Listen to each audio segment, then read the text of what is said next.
Good morning दोस्त, मेरा नाम Sandeep Kumar Reddy from engineers competitive training academy. जैसे कि आप देख सकते हैं, army clerk previous year examination paper जो कि 2019 में जबलपुर में हुआ था। जबलपुर यानी मध्य प्रदेश है दोस्तों। और आपको जो भी concerning study material trade wise अगर चाहिए, आप प्लेलिस्ट में जा सकते हैं, देख सकते हैं। कम से कम 150 से ज़्यादा प्रीवियस मॉक पेपर्स हमने डिस्कस किया है। मैथमेटिक्स और जो भी हैंड रिटन नोट्स अगर आपको चाहिए, आपका घर तक स्पीड पोस्ट में पहुंच जाएंगे। इनमें कम से कम 1400 से ज़्यादा वीडियो हमने बनाया गया है। बहुत ही अच्छी कलेक्शन हमने देने की कोशिश की है। चलिए शुरुआत करते हैं। क्या क्या सवाल दिया गया है 2018 में, सॉरी ये 2018 वाली है जो भी यहाँ पे हम आपको दे रहे हैं, ठीक है। अब बात आता है दोस्तों जनरल नॉलेज सेक्शन की, जो कि सबसे पहला section, in which of the following states is child sex ratio as per provisional results of the 2011 census. जो कि आप जानते हैं डीमोग्राफी क्या होता है। पॉपुलेशन काउंटिंग को हम लोग डीमोग्राफी कहते हैं और सेंसस भी कहते हैं। 2011 की तहत उसके हिसाब से चाइल्ड सेक्स रेशियो, जैसे कि फ़ीमेल ज़्यादा आप देखने को मिलता है केरल में और मेल कमी है वहाँ पे। तो ठीक उसी तरह हरियाणा में बहुत कम फीमेल मिलेंगे और मेल का संख्या बहुत ज़्यादा है। और दोबारा बुल्स एंड बियर्स, जो कि आप जानते हैं ये जो टर्मिनोलॉजी है बुल और बियर, ये स्टॉक एक्सचेंज में उतार चढ़ाव होता है वहाँ पे। उसमें बुल यानी रेजिंग होता है, बियर यानी डाउन होता है पैसा। सो उसका कंसर्निंग टर्मिनोलॉजी है स्टॉक एक्सचेंज में। अब बाकी देखिए दोस्तों, प्रोस्टिट्यूशन तो मतलब ही नहीं बनता और पॉलिटिक्स में है ही नहीं। बुल फाइटिंग जो कि स्पेन में काफ़ी फेमस है दोस्तों। Besides Delhi, Akshardham temple is situated in the state of, जो कि आप जानते हैं अक्षरधाम टेम्पल जो है ये आप दिल्ली में देख सकते हो। उसके अलावा अगर आप देखा जाए ये गुजरात में उपस्थित है दोस्तों, ये आपको पता होना ज़रूरी है। जम्मू एंड कश्मीर में, जो कि जम्मू में वहाँ पे एक हज़रत बल मास्क देख सकते हो या दरगाह वहाँ पे देख सकते हो। पर यहाँ पे गुजरात के अंदर अक्षरधाम टेम्पल देख सकते हैं। विच religion was started by the great Akbar, जो कि आप जानते हैं अकबर हुमायूं का बेटा, जिन्होंने एक ऐसा रिलीजन उन्होंने स्थापना की है जो कि दिन ई इलाही कहते हैं। और ये स्थापना करने वाला जो कि अकबर है दोस्तों। Which river is known as sorrow of Bihar, बहुत ही इम्पोर्टेंट है दोस्तों। बिहार का शोक नदी किसको कहा जाता है, जो कि कोसी रिवर है दोस्तों। अगर मैं बोला जाऊँ बंगाल सारो रिवर दामोदर है दोस्तों। बाकी लूनी रिवर सबसे जैसे कि आप जानते हैं Luni river is the saltest river in India, जो कि आप अरावली रेंज से निकलता है, राजस्थान में देख सकते हो। बाकी ब्रह्मपुत्र जो है असम से निकलता है, जो असम के थ्रू निकलता है, वो आपको पता होना ज़रूरी है। अगला देखिए दोस्तों, दिसपुर सिटी, जो कि असम या दिसपुर, जैसे कि मैंने बताया था वहाँ पे ब्रह्मपुत्र रिवर निकलता है। तो ये दिसपुर जो सिटी है वो ब्रह्मपुत्र नदी के तट पर आप देख सकते हो। अगर गंगा के तट पर देखा जाए काफ़ी सिटीज़ है, लेकिन उसमें हरिद्वार आपको देख सकते हैं। ठीक उसी तरह अलग अलग आप जैसे कि सरयू रिवर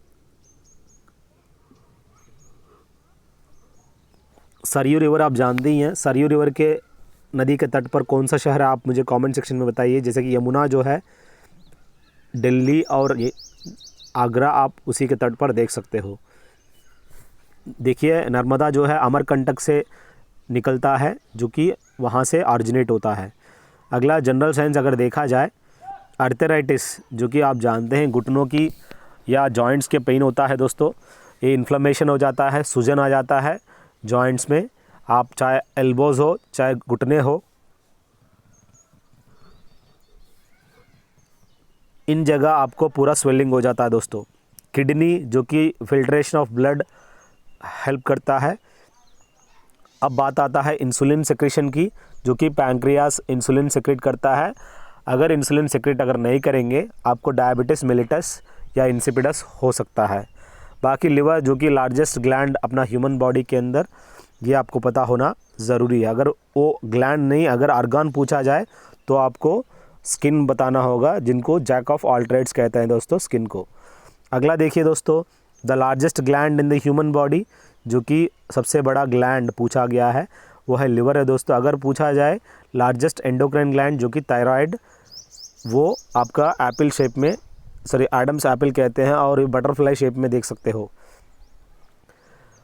अगला देखिए दोस्तों, सिरोसिस ऑफ लिवर या लिवर सिरोसिस कहते हैं।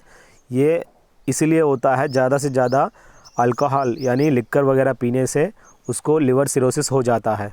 बाकी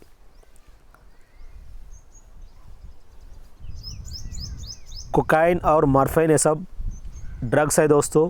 ठीक उसी तरह LSD भी एक ड्रग है। LSD का मतलब आप मुझे कमेंट सेक्शन में बताएंगे, ये लिसर्जिक करके स्टार्ट होता है।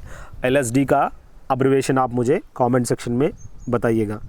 ब्लीडिंग ऑफ गम्स, जो कि आपका मसूड़े काफ़ी सेंसिटिव हो जाता है और लाल लाल खून निकलने लगता है, ये विटामिन सी की कमी की वजह से होता है, जिनको हम आस्कॉर्बिक एसिड कहते हैं। ज़्यादा से ज़्यादा आपको साइट्रस फ्रूट्स में आपको देखने को मिलेगा ये विटामिन सी। ये ब्लीडिंग ऑफ गम्स, जो कि पूरा आपका दांत पूरा निकल जाएगा जिसकी वजह से। बाकी आपको पता होना ज़रूरी है, विटामिन ई, इसको टोकोफेरॉल कहते हैं। कैल्सीफेरॉल, विटामिन डी जो कि सूरज से निकलता है, ये पूरा। और आपको पता होना ज़रूरी है, ये टोकोफेरॉल विटामिन ई दोनों बराबर ही है दोस्तों। अब मुझे कमेंट सेक्शन में आप मुझे बताइएगा, जिसको हम लोग ब्यूटी विटामिन कहते हैं, उसका नाम मुझे कमेंट सेक्शन में बताइएगा। अगला देखा जाए मैथमेटिक्स की, find the number comprising of 4 digits which is perfect square. इनमें से जो भी दिया गया है 9801 है दोस्तों, जो कि परफेक्ट स्क्वायर है, जो कि 99 का स्क्वायर होता है। बाकी जो भी दिया गया है वो स्क्वायर का वैल्यू नहीं है दोस्तों। ये थोड़ा टाइम टेकिंग क्वेश्चन होता है, वो लास्ट में करना आप लोगों को अच्छा रहेगा। अगला देखिए, internal radius of a hemisphere ball, जो कि 9 सेंटीमीटर दिया गया है रेडियस इंटरनल का। This is filled with the liquid. The liquid is to be filled in small cylindrical bottles, each having base diameter that is 3 centimeters, height 4 centimeters. How many such bottles are needed? जो कि आपको पता होना ज़रूरी है। उस hemisphere ball को क्या किया इन्होंने, सिलेंड्रिकल बॉटल बना दिया। यानी आपको पता है वॉल्यूम ऑफ हेमिस्फीयर, यहाँ पे जो भी है हेमिस्फीयर है उसका 2/3 पाई क्यूब। अब यहाँ पे रेडियस तो दिया है उन्होंने, उसके हिसाब से अगर करेंगे, देखिएगा नीचे यहाँ पे, अगर सिलेंडर का पाई स्क्वायर है 6, volume of hemisphere divided by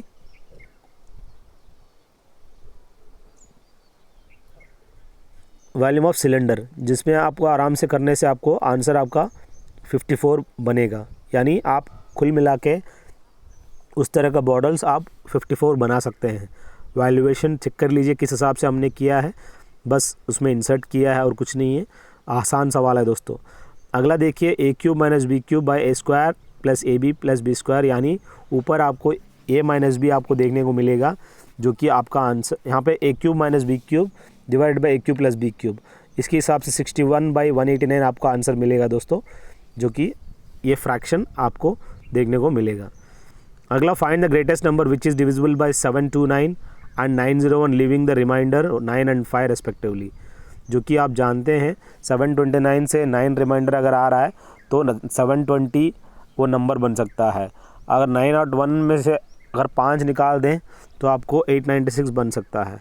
जो कि यहाँ पे अगर कैलकुलेट करने से हाईएस्ट कॉमन फैक्टर जो बनेगा वो डिवीजन मेथड से 16 बनेगा दोस्तों, जो कि 720 और 896 का हाईएस्ट कॉमन फैक्टर।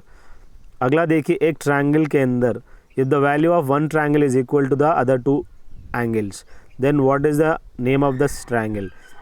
जो कि राइट एंगल ट्रायंगल है, जिसके अंदर 90 डिग्री से अगर एंगल सी अगर देख सकते हो, बाकी ए और बी जो है 60 या 30 हो सकता है, 35 या 35 हो सकता है, कुछ भी हो सकता है।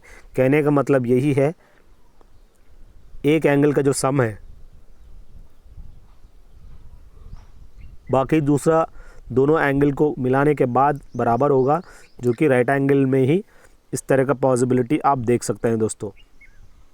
अगला, what is the least value which must be subtracted from 438867 to make it perfect square. इनमें से अगर परफेक्ट स्क्वायर बनानी है तो आपको 623 आप माइनस करने से आपका आंसर 662 होल स्क्वायर आपका, जो कि यहाँ पे दिया गया है, बन सकता है आंसर 438224। ये आप ऑप्शंस से ही करना पड़ेगा।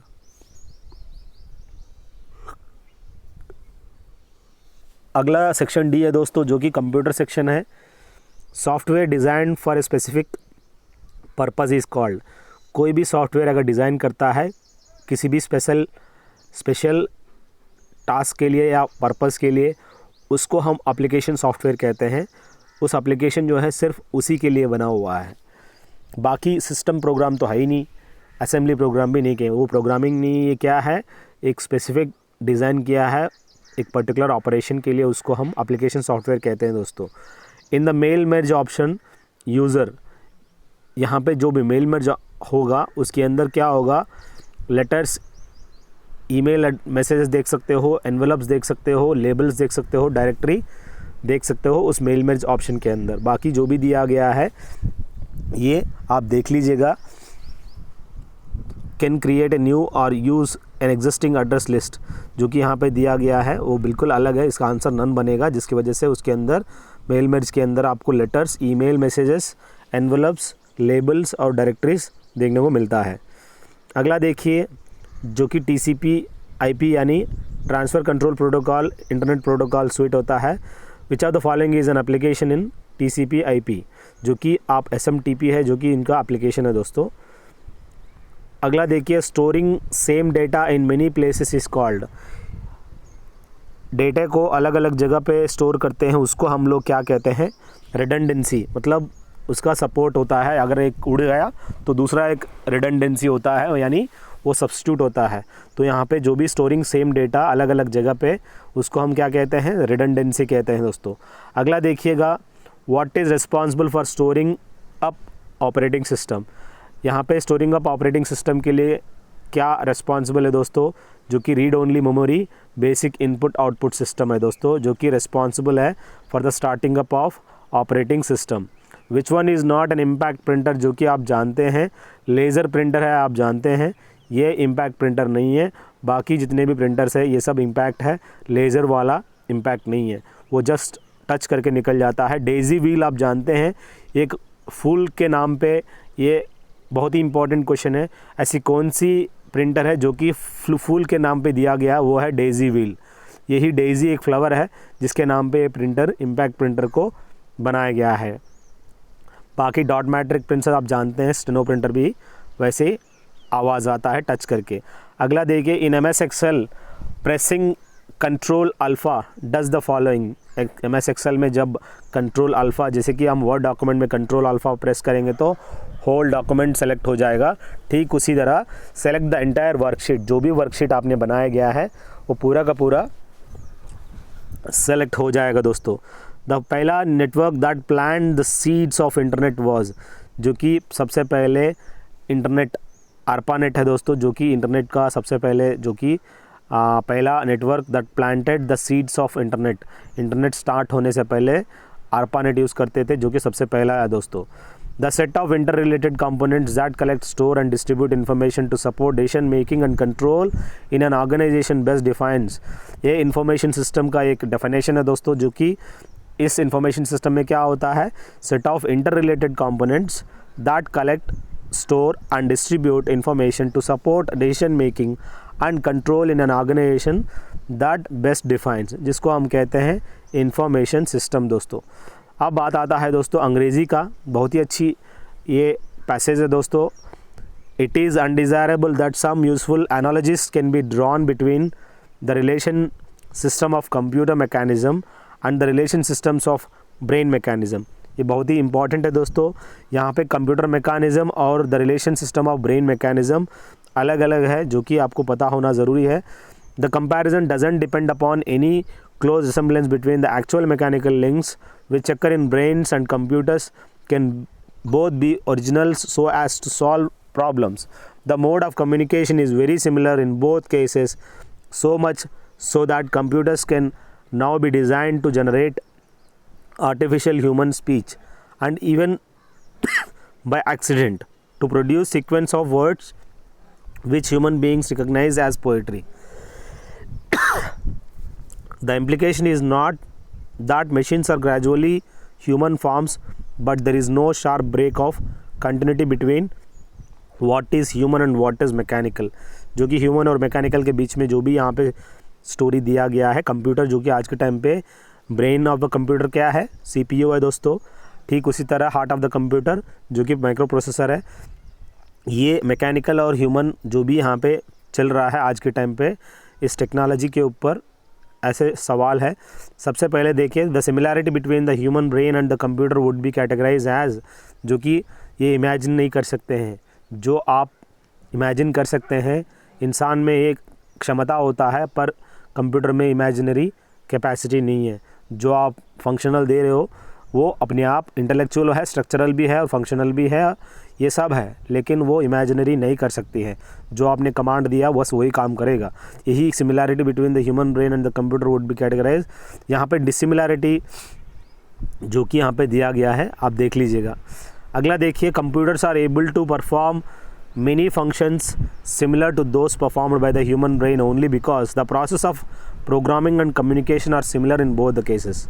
ये एक प्रोसेस होता है, प्रोग्रामिंग और कम्युनिकेशन दोनों केसेस में बराबर होता है। अगला देखिए, the prime objective of the author is to, यहाँ पे देखिए, highlight points of dissimilarity between the human brain and computer. यहाँ पे जो भी डिसिमिलैरिटी है ह्यूमन ब्रेन का और कंप्यूटर का, यही मेन प्राइम ऑब्जेक्टिव है ऑथर का, इस पैराग्राफ को इंडिकेट करता है। Human brain it is not dissimilar to the computer, it's a structure. जो भी ह्यूमन ब्रेन है ये एकदम स्ट्रक्चर्ड है, भगवान ने बनाया, और यहाँ क्या है, कंप्यूटर में जो भी कर रहे हैं वो हम लोग खुद ही बना के उसमें डाले हुए हैं, अपना अपना अलग अलग इसमें डिसमेंटल करके। The author states that computers are capable of producing sequence of words which can be recognized as poetry. He thereby implies that this cannot really be given the status of true poetry। ये अपने आप खुद poet नहीं बन सकते हैं क्योंकि वो इमेजिनरी होता है, वो इंसान से ही होता है। अगला, हैबिट ऑफ रीडिंग के बारे में, is one of the greatest resources of mankind and we enjoy reading books that belong to us much more than if they are borrowed. अगर हम कहीं से लेते हो जल्दी जल्दी उसको पढ़ने की इंटरेस्ट रखते हैं। A borrowed book is like a guest in the house. वो कैसा है, गेस्ट की तरह। It must be treated with the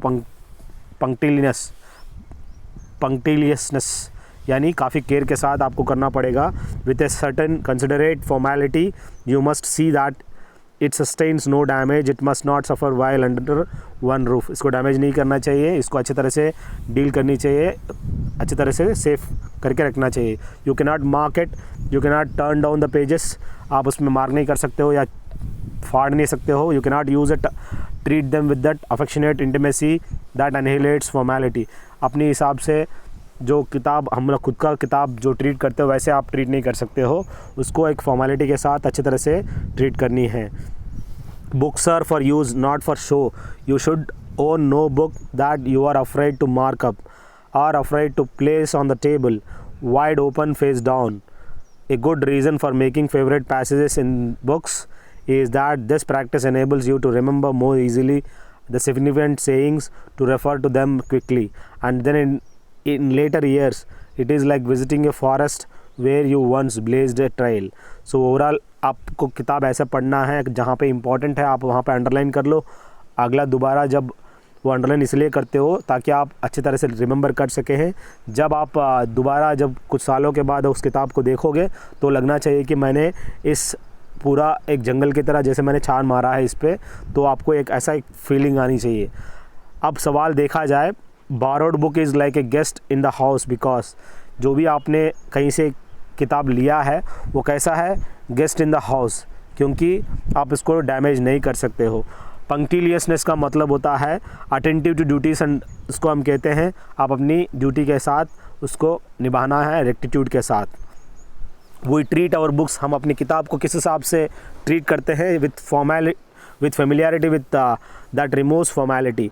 खुद का किताब तो हम लोग ऐसे ही यूज़ करते हैं, लेकिन आप दूसरों की किताब अगर बारो करते हैं उसको फॉर्मेलिटी के हिसाब से आपको करना है। अब बात आता है एनिहिलेट्स यानी रिमूव और डिस्ट्रॉय कम्प्लीटली, जिसको हम रिमूव करना या डिस्ट्रॉय करना कम्प्लीटली उसको एनिहिलेट कहते हैं दोस्तों। Author is in favour of marking books because, author किस फेवर में है? Marking books, because they are easy to remember and look back when read again. इसलिए मार्क कर रहा है कि वो काफ़ी उसको आसानी से रिमेंबर हो जाएगा और वो रेफ़र करने के लिए बहुत आसान होगा। ये कुछ सवाल है दोस्तों पैसेज का है। फिल अप द ब्लैंक्स में अगर देखा जाए, don't be surprised at a thing like that. जो भी दिखाई दे रहा है सरप्राइज के बाद अट आता है, surprised at a things like that. It is superior to that, superior inferior followed by to preposition दोस्तों। I M up at 6 o'clock, मतलब इस टाइम पे एट 6 o'clock मैंने जागा। जम्बल्ड सेंटेंस देखा जाए, they were born, they were soft as rose petals and white like lotus blooms, जो कि आपको इस हिसाब से फ्रेम करनी है। It is only that glorifies a healthy change and make it human life interesting and charming, जो कि आपको इस सेंटेंस को ऐसा बनाना है, जम्बल्ड सेंटेंस को। She asked the defendant to refund the amount paid by her but she later refused, जो कि 41 का सही उत्तर है दोस्तों। अब यहाँ पे एरर डिटेक्शन में अगर देखा जाए, a few students from our class have decided on to, यहाँ पे जो भी दिया गया है, a few students from our class have decided to help होना चाहिए, ऑन टू हेल्प नहीं होता, कभी भी डिसाइडेड टू हेल्प होता है दोस्तों। अगला, Jane told me that Meher expects, यहाँ पे एक्सपेक्ट्स होना, यहाँ पे जो भी told me that Meher expected every friend to meet him once in a week, यहाँ टोल्ड आ गया तो यहाँ पे एक्सपेक्ट की जगह क्या आना चाहिए? V3 आना चाहिए, जो कि told me that Meher expected every friend to meet him once in a week. I found it difficult to remove the chewing gum that stuck with my cap, नहीं होता दोस्तों, स्टक इन माई कैप, जो कि वहाँ पे उनकी cap में जो भी स्टक हुआ है।